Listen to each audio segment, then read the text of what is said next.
Derecho al Día. El programa de la Facultad de Derecho de la Universidad de Buenos Aires.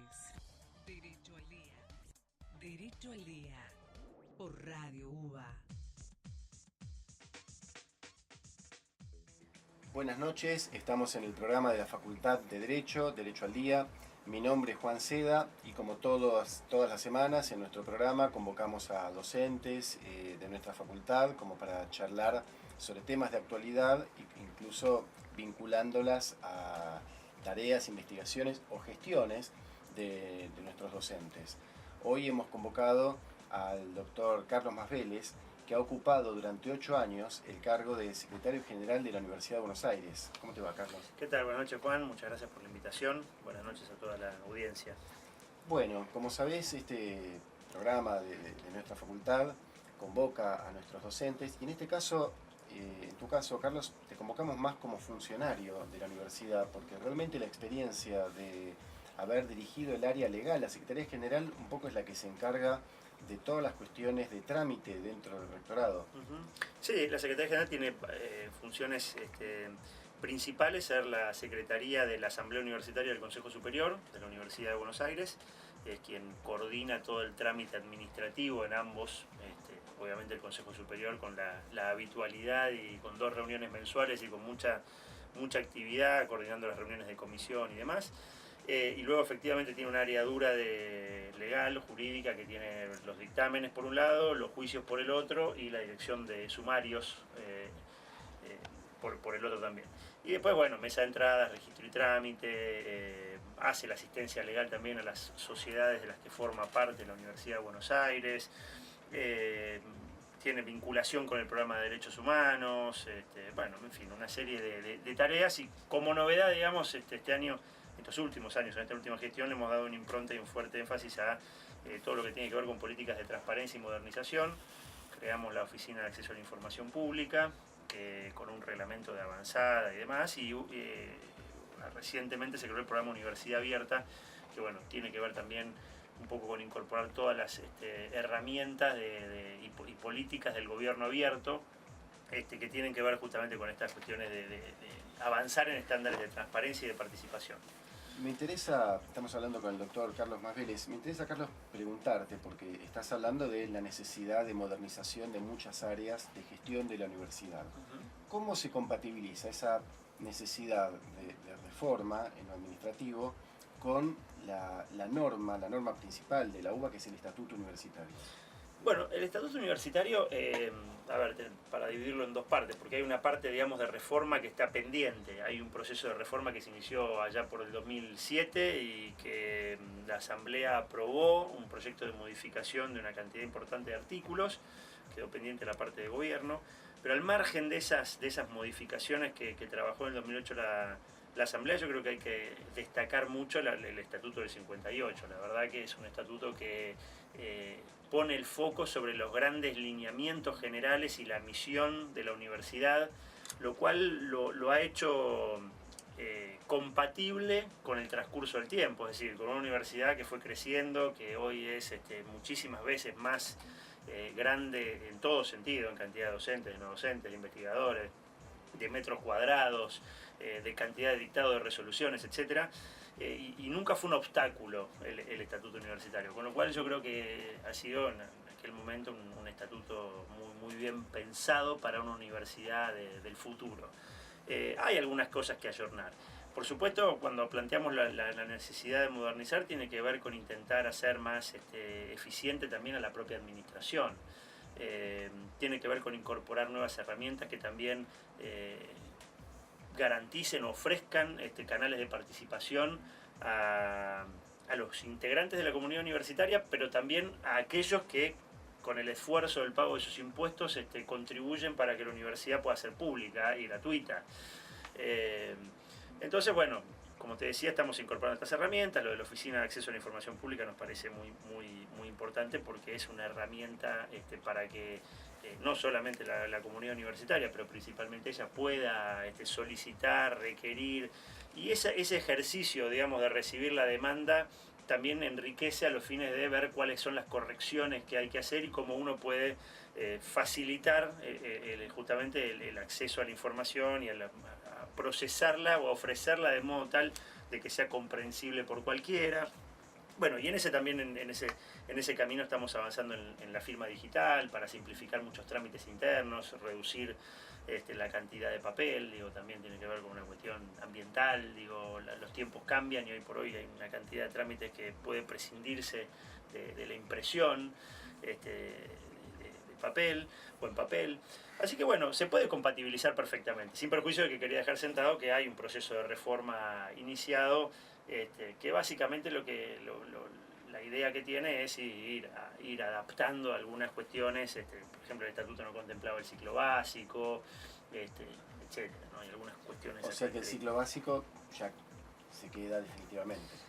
Bueno, en principio lo que ha resuelto la Asamblea en aquel año 2008, sí, le da reconocimiento estatutario, digamos, ¿no?, al ciclo básico.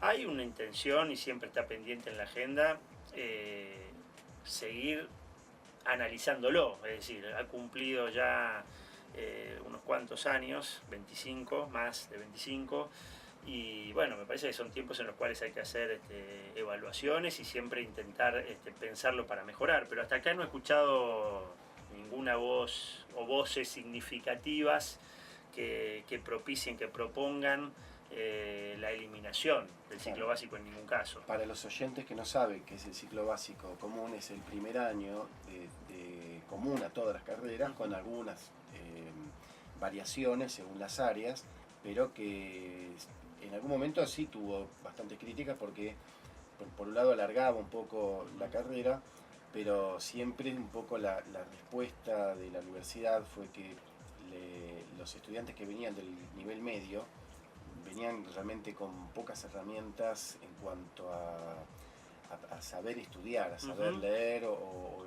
incluso a realmente muy poco conocimiento, muy poco capital cultural y muy poco hábito de estudio. Por lo tanto, si ese era el argumento hace unos años, creo que está cada vez más consolidado. Sí, bueno, es muy cierto lo que decís. Efectivamente hay un planteo centralmente en la comparación de lo que es la duración promedio de una carrera de la Universidad de Buenos Aires contra alguna privada y algunas otras públicas. Efectivamente el promedio a veces que un alumno tarda en recibirse en la Universidad de Buenos Aires es un poco más extenso. Pero sí, tiene eso uno lo sigue percibiendo y lamentablemente cada año más agravado, ¿no? Y disparidad te sumaría, no es que todos los ingresantes al ciclo básico tienen limitaciones, por ejemplo, para comprender textos.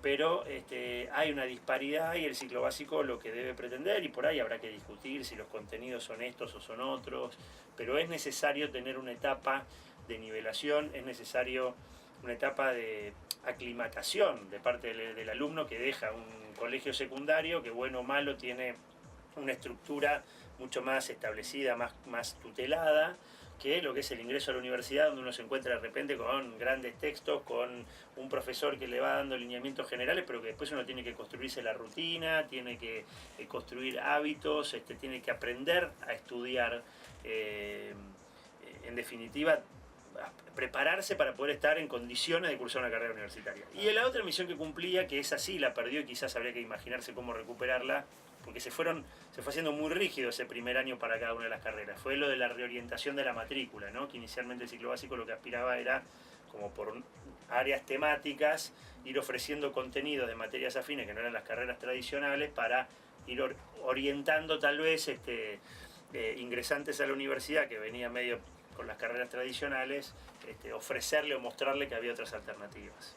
Te quiero sacar un poco de esta cuestión un poco más de política educativa o quizás hasta pedagógica, para volver un poco más al nudo político de la gestión de la universidad. El Estatuto Universitario plantea la existencia, el del 1958, del cual muchas universidades tienen las universidades nacionales de aquella época tienen ese molde, la existencia de 3 claustros.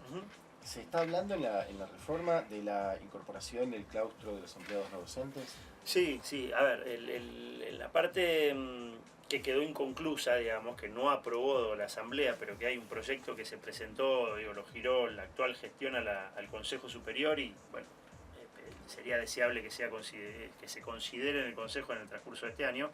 se contempla la participación del personal no docente de la universidad. Hubo distintos proyectos de integración, desde aquellos que planteaban la elección de una cantidad al determinar de no docentes que participarían de la asamblea universitaria para elegir rector, que tendrían una permanencia con voz y voto en el Consejo Superior. Digo cuál era el que mayoritariamente se planteó en aquel momento de la discusión del 2008. Y en el Consejo Directivo, bueno, había ahí estaba más discutido, es decir, sí ya no hay discusión sobre la participación con voz y sin voto en los consejos, pero la participación con voz y voto lo que necesariamente promueve en el Consejo Directivo es rediscutir las participaciones de los otros 3 claustros, a diferencia del Consejo Superior, que no modifica nada, o en la Asamblea, que viene a agregar asambleístas, pero no afecta la representación o la participación en el ámbito del gobierno de otros claustros.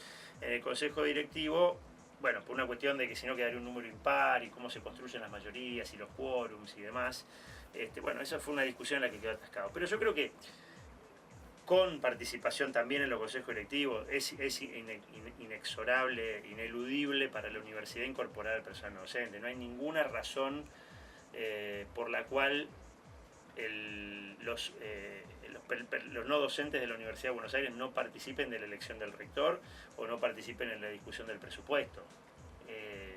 Después uno podrá decir, bueno, las herramientas para opinar sobre un concurso, sobre los contenidos de las materias, pero esos son temas, digamos, en los cuales yo también creo que hay que involucrar. Yo soy un convencido que es inevitable. Sí, yo estuve hace poco en la Universidad de Comahue, donde es práctica común también la voz y voto del claustro no docente, pero también era costumbre, a partir de esto se realiza hace varios años, entregarle la Secretaría General al claustro no docentes. Y realmente era muy complejo cuando había conflictos, porque había una especie de conflictos de intereses, porque la persona que estaba a cargo de la gestión a su vez estaba en el reclamo. Claro. Por lo tanto, quizás no estoy tan de acuerdo en que no hay motivos como para oponerse, pero bueno, respeto la posición que han tomado y... No, en parte es la que fue un voz mayoritaria y en parte opiniones personales, digamos.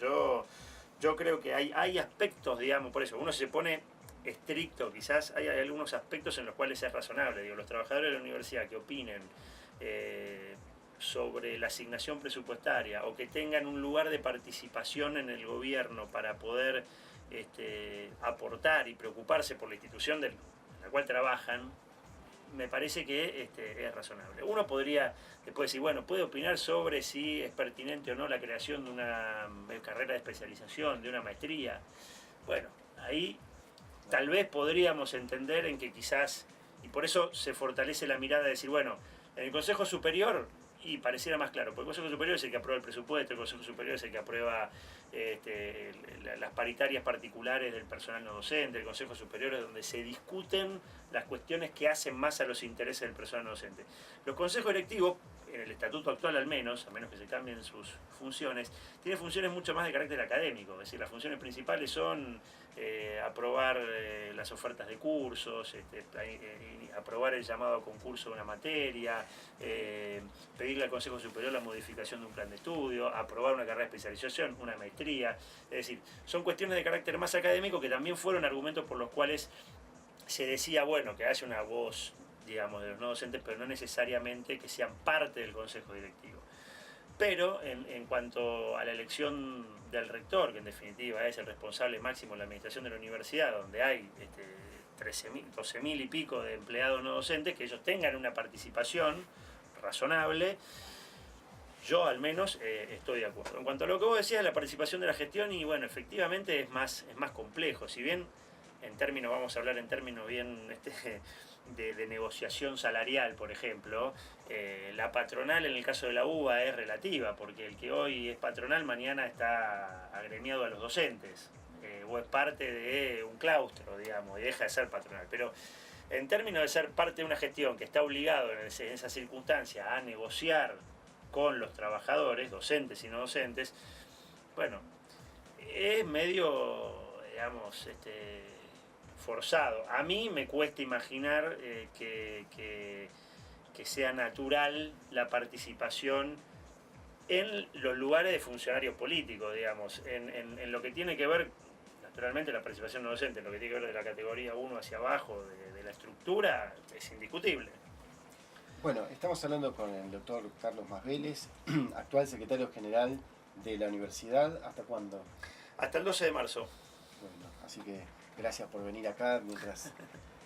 ya en los últimos días. Dura tu mandato. Pocos días hábiles quedan. Vamos a hacer una breve pausa y continuamos con Derecho al Día. Derecho al Día. 87.9. Derecho al Día. El programa de la Facultad de Derecho de la Universidad de Buenos Aires. Estamos en el programa de la Facultad de Derecho y la Secretaría General de la Universidad de Buenos Aires ha sido siempre, desde la creación, desde la vuelta de la democracia, siempre ha sido ocupada por abogados.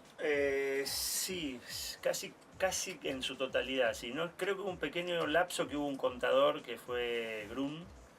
Porque estuvo Laura Musa con Exacto. Dirich, después vino López, ¿cómo se llama? Laura Musa estuvo con Yuberov, inclusive. Ah, con Yuberov. Sí, en la primera gestión de Yuberov estuvo Laura Musa, en la segunda estuvo López. Gustavo López, después Darío Richarte, después Jorge Barballelata, después yo, un periodo corto, después el doctor Damonte, también profesor de la facultad, y después de nuevo yo.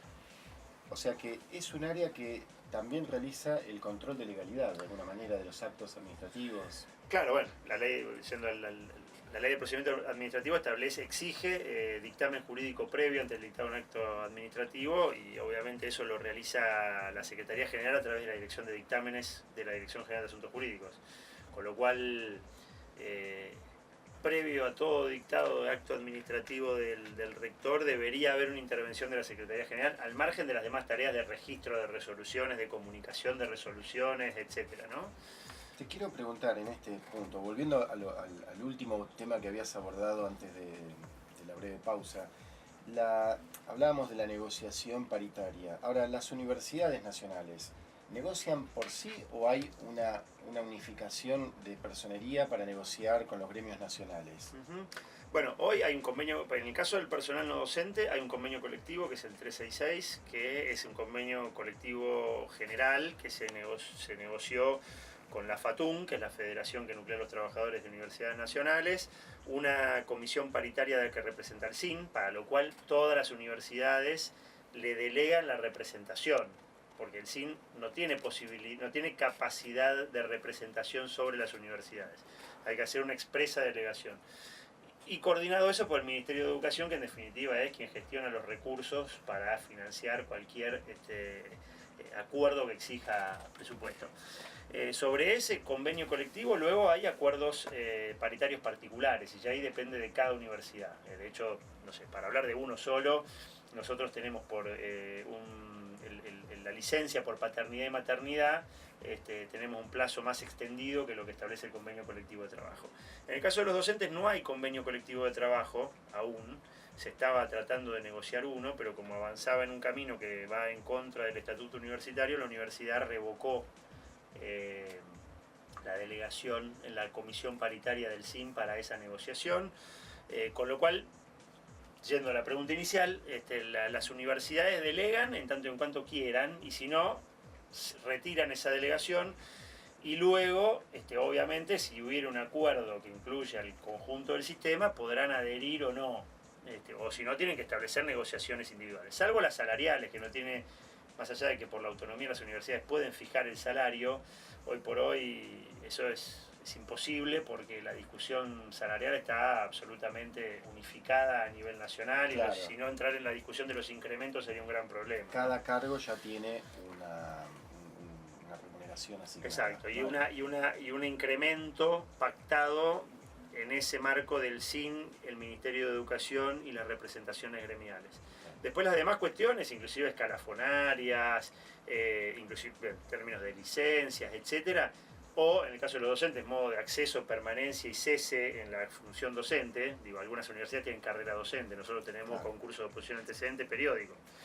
Me interesa después continuar, ahora vamos a hacer la pausa para el informativo, pero después me interesa que sigamos charlando sobre lo que un poco mencionaste, sistemas de concursos, temas de autonomía, vinculación con la elección de un sistema de concurso o carrera docente, o por qué no las dos cosas en confluencia. Pero si te parece, Carlos, vamos a hacer una breve pausa para el informativo y seguimos en Derecho al Día. Me parece muy bien. Derecho al Día. 87.9. Derecho al Día. El programa de la Facultad de Derecho de la Universidad de Buenos Aires. Seguimos en Derecho al Día, el programa de la Facultad de Derecho. Iniciamos la segunda parte de nuestro programa, a donde hoy nos hace el honor de concurrir el doctor Carlos Vélez, secretario general de la universidad por 2 semanas más.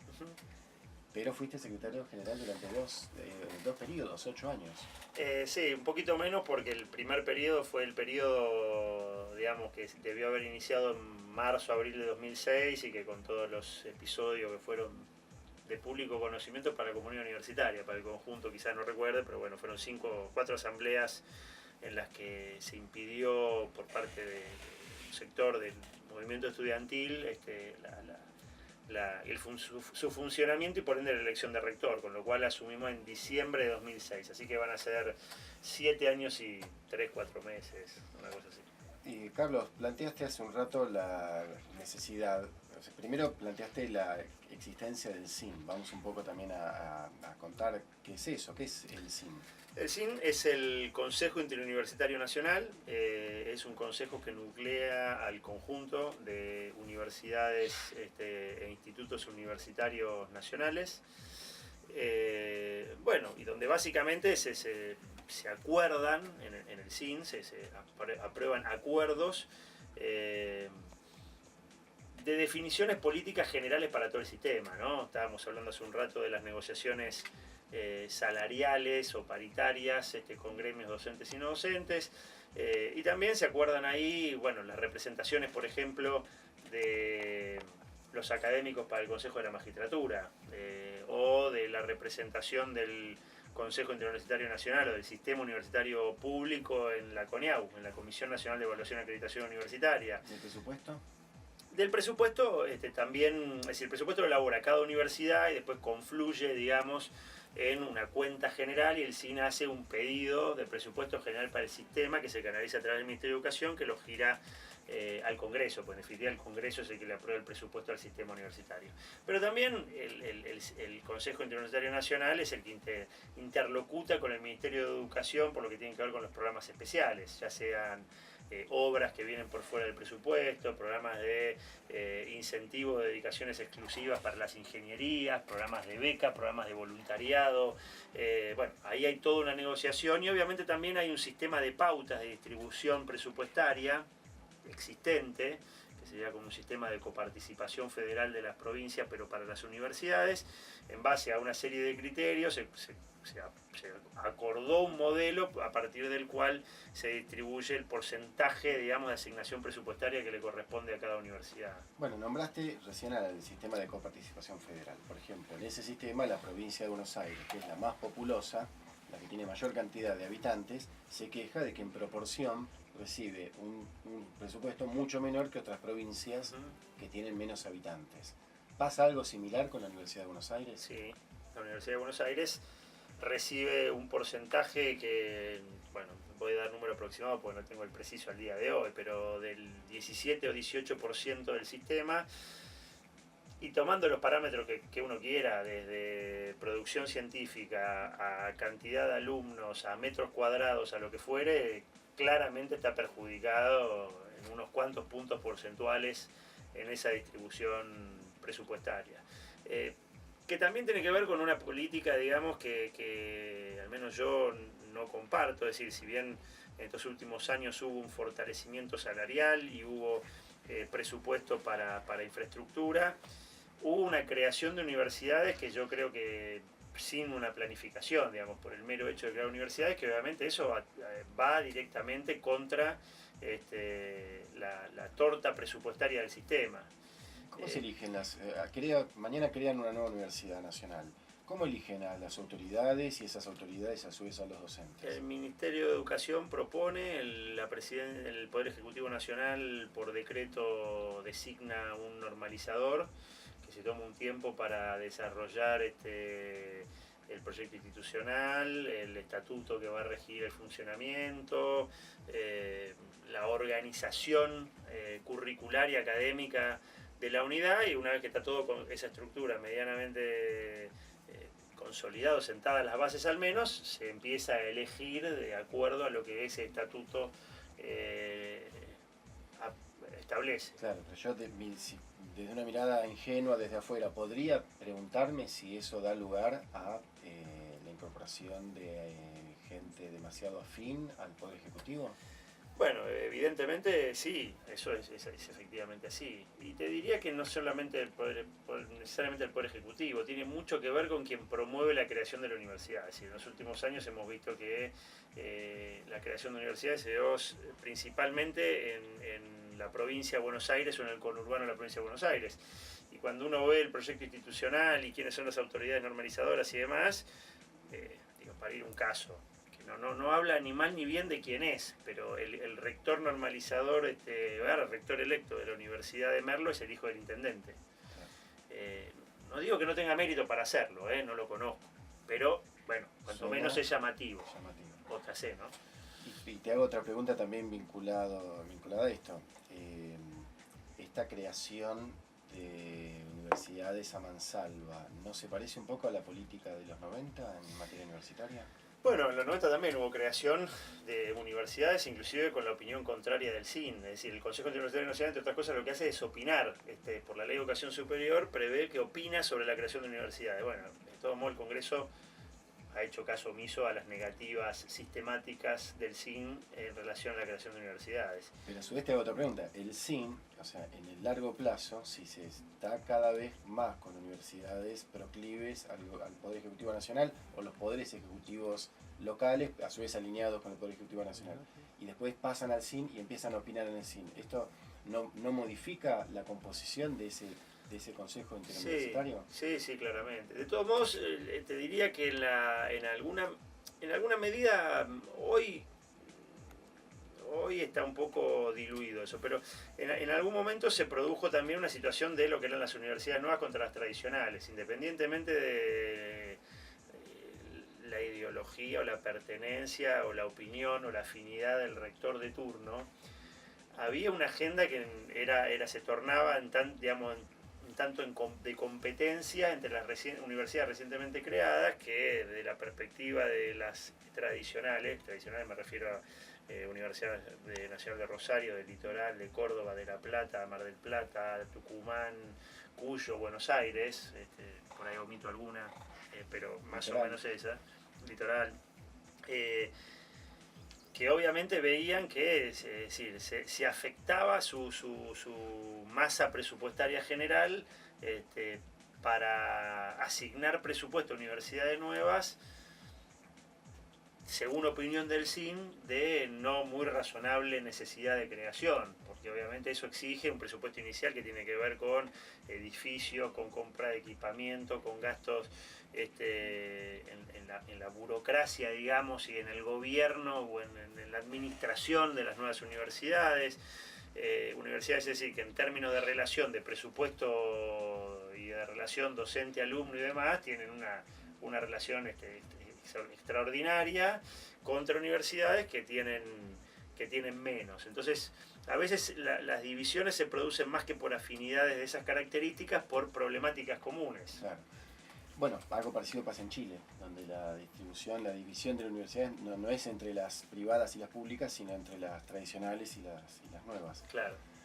Y aparte hay universidades que realmente tienen menos alumnos que en colegios secundarios. Sí, claro.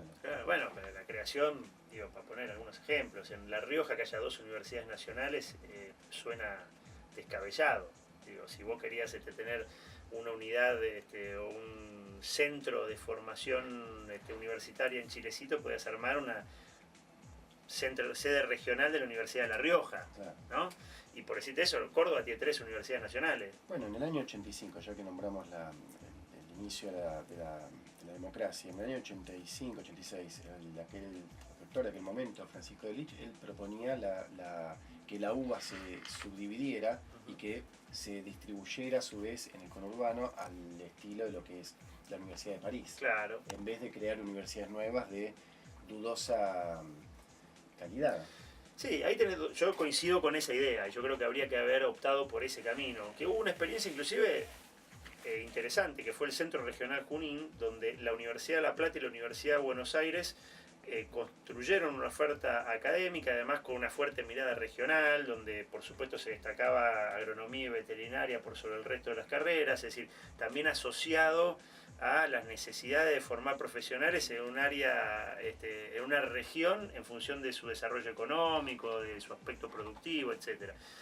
Bueno, por supuesto ese centro regional después se transformó en una universidad nacional, porque pasó así, porque los intendentes piden tener universidades.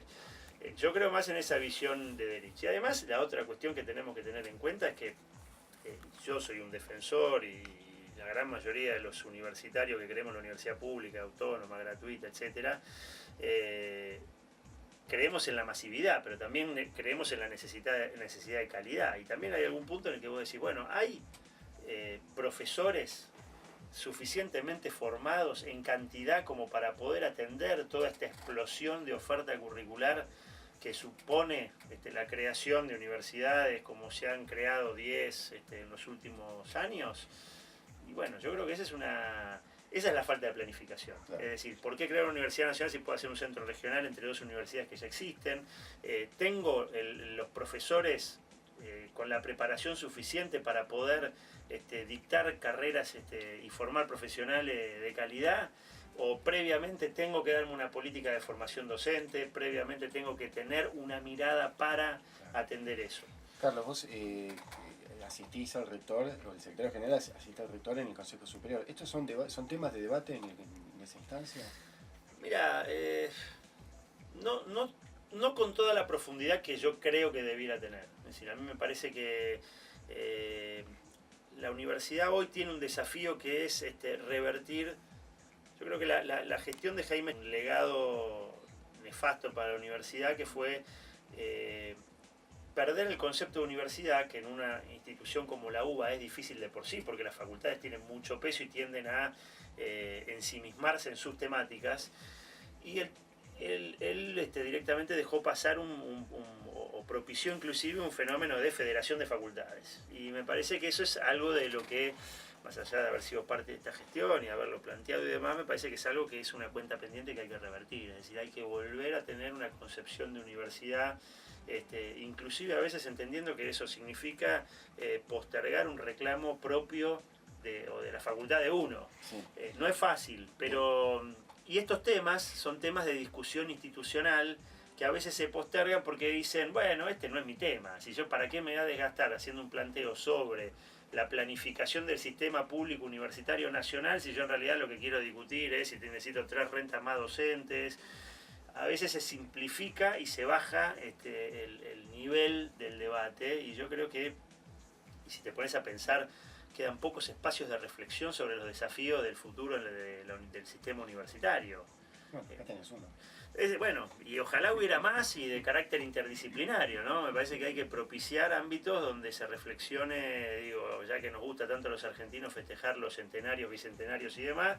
En 1821 se fundó la Universidad de Buenos Aires, de acá a 7 años tenemos el bicentenario de la UBA. Bueno, armemos un espacio interdisciplinario que piense la universidad del bicentenario, de su bicentenario. Bueno, vamos a hacer la última pausa, ¿te parece, Carlos? Estamos con Carlos Masveles, secretario general de la Universidad de Buenos Aires, en el programa de la Facultad de Derecho. Derecho al Día. 87.9. Derecho al Día, el programa de la Facultad de Derecho de la Universidad de Buenos Aires. Ingresamos en el último bloque de nuestro programa, Derecho al Día, el programa de la Facultad de Derecho, y tenemos el gusto de contar con un funcionario y amigo, Carlos Masveles, secretario general de la universidad por pocos días más. ¿Qué ha representado en tu vida este cargo? Bueno, mucho porque desde mi experiencia, desde que ingresé a la universidad, me involucré en la participación en el centro de estudiantes, en el consejo directivo como representante del claustro estudiantil, continué mi participación como graduado, siempre tuve mucha vocación por la gestión universitaria y la verdad que la Secretaría General de la Universidad es un ámbito desde el cual uno puede hacer cosas, puede proponerlas y si logra convencer sobre la necesidad de avanzar en determinadas líneas, las puede realizar también, ¿no? Entonces también tiene que ver con esa posibilidad de ir transformando a veces pequeñas cosas, pero por sobre todas las cosas la gestión universitaria en general, en todos sus aspectos, siempre me interesó y estuve involucrado de un modo u otro, así que fue una experiencia extraordinaria para mí. Y Carlos, ¿hay una escuela para funcionarios? ¿Cómo se aprende la gestión universitaria? Porque la universidad tiene normas muy específicas que son distintas a las de la nación, de la ciudad. Sí, además, bueno, quienes somos férreos defensores de la autonomía universitaria, justamente nos imponemos una responsabilidad mayor, que es darnos nuestros propios reglamentos, y eso exige de conocimientos específicos, ¿no? Bueno, no hay. Hubo en una época una organización universitaria iberoamericana que organizaba a través de un instituto de gestión y liderazgo universitario cursos que eran interesantes, que eran cursos que se organizaban en toda Iberoamérica, digamos, centralmente coordinados por Canadá, que eran interesantes porque daban herramientas de formación, se intercambiaban experiencias y demás. Yo tuve la suerte de poder hacerlo, luego se discontinuó y hoy por hoy no hay, lo cual yo creo que es un tema que la universidad debería resolver. Hay una tecnicatura en gestión universitaria centralmente coordinada por el personal no docente de la universidad, que es un gran avance.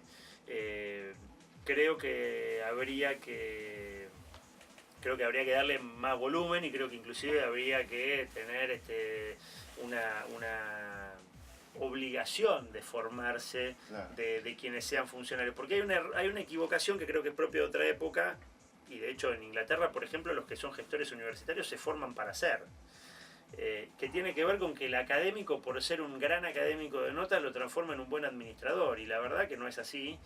Y la verdad que la administración de una universidad como la de Buenos Aires, que tiene prácticamente 4.000 millones de pesos de presupuesto, más de 1 millón de metros cuadrados, edificios, 30.000 docentes, 12.000 no docentes, 300.000 alumnos de entregrado, posgrado, secundario, 4 hospitales. Bueno, tenés que tener herramientas. Una de las críticas que se le hizo al doctor Juan Echeverri, que sin duda es un académico muy destacado, pero quizás se le criticó que él no trabajó o sea, que incluyó demasiados académicos y poca gente vinculada a lo que Weber llama la burocracia, ¿no? Sí, y cuando trajo supuestos técnicos en gestión y administración, eran administradores gubernamentales que estaban formados para otra lógica, digamos, que tenía que ver con la dinámica del Poder Ejecutivo. Y como bien decía vos, la universidad tiene sus particularidades, porque tiene sus costumbres, tiene sus culturas, tiene sus prácticas, hay que entender, digamos, hasta dónde es una universidad, una persona jurídica, pero por otro lado tiene que entender los matices que suponen las distintas facultades, los colegios, etcétera, ¿no? Es lo que hablábamos también sobre en el CIN, ¿no? De universidades grandes que tienen que adecuarse porque su voto vale lo mismo que una universidad chica. Pasa también en la UBA, claro, una facultad de 30.000 estudiantes vale lo mismo, lleva los mismos representantes al gobierno que una facultad de 10 veces menos. Exacto. Sí, no hay una diferencia en ese sentido. Como sí las hay en otras universidades, como por ejemplo Córdoba, que la elección de los consejeros superiores se hace no por voto indirecto. Pero bueno, yo creo que en el caso de la universidad no está mal. No está mal que cada facultad tenga una participación igual a las otras, tanto en la asamblea universitaria como en el contexto del Consejo Superior depende de cómo se eligen los representantes de los claustros, ¿no? Que al ser 5 no hay uno por facultad.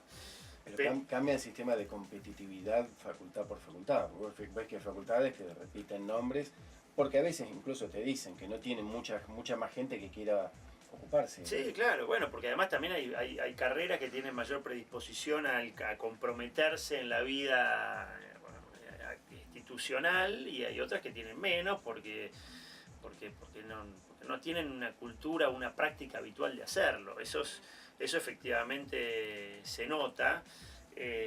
Bueno, y por eso también es importante ir formando gente de todas las facultades, ¿no? Para justamente promover que quienes llegan, porque digo, nosotros estamos analizando solamente la perspectiva del rectorado, pero las facultades también necesitan de funcionarios que tengan capacitación, que conozcan la normativa, que sepan cómo ejecutar su presupuesto, bueno. Ahora, esta formación de funcionarios, porque nombrabas a la tecnicatura de los no docentes, que la conozco y también es admirable y valiosa, pero el no docente sabe que tiene la estabilidad en el empleo. Empieza no docente y como yo les decía cuando daba clase ahí, que se van a morir en la universidad, el que entra en la universidad, la UBA es muy difícil que se vaya. En cambio el funcionario político tiene esa característica que está perfecto a su vez, es un funcionario político, entra y sale. Exacto.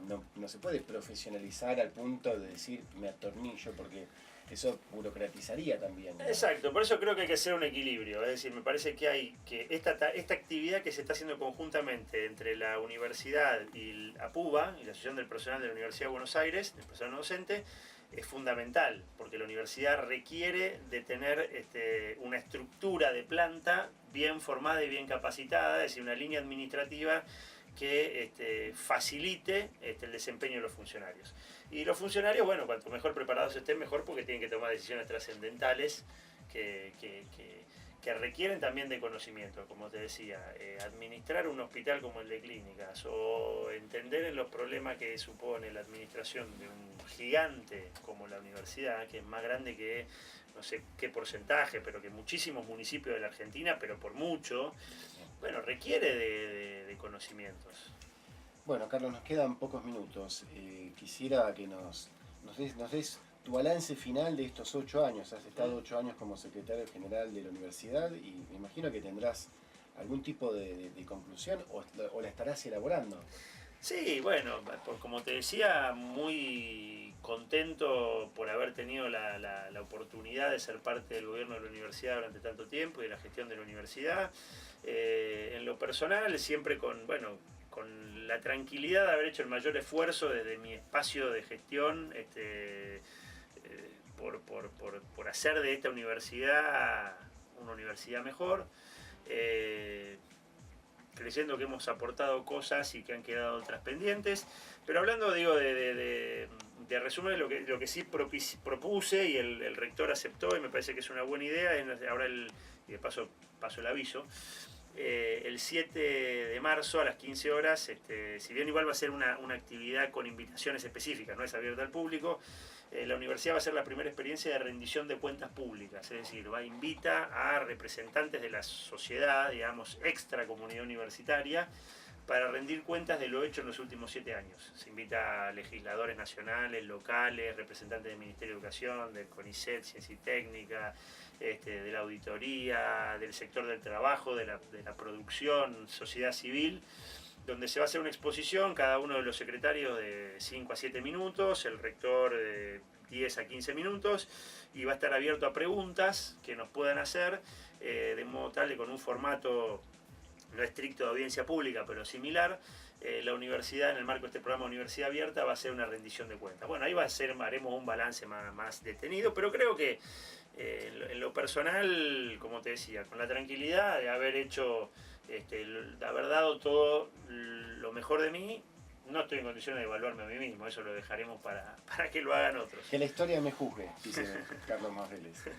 Así es. Realmente te agradezco personalmente por haber estado aquí. Queríamos también, de alguna manera también despedirte, fuiste también responsable de esta radio todo este tiempo y queremos agradecerte por toda la libertad que hemos tenido para trabajar. Bueno, me alegro, agradezco yo la invitación y bueno, que esperemos que continúe el programa y poder volver más adelante. ¿Cómo no? Bueno, y a toda la audiencia, muchas gracias y será hasta el próximo programa de Derecho al Día, el programa de la Facultad de Derecho. Derecho al Día, 87.9. Derecho al Día, la Facultad de Derecho de la Universidad de Buenos Aires en Radio UBA. Radio UBA 87.9, la radio de la Universidad de Buenos Aires.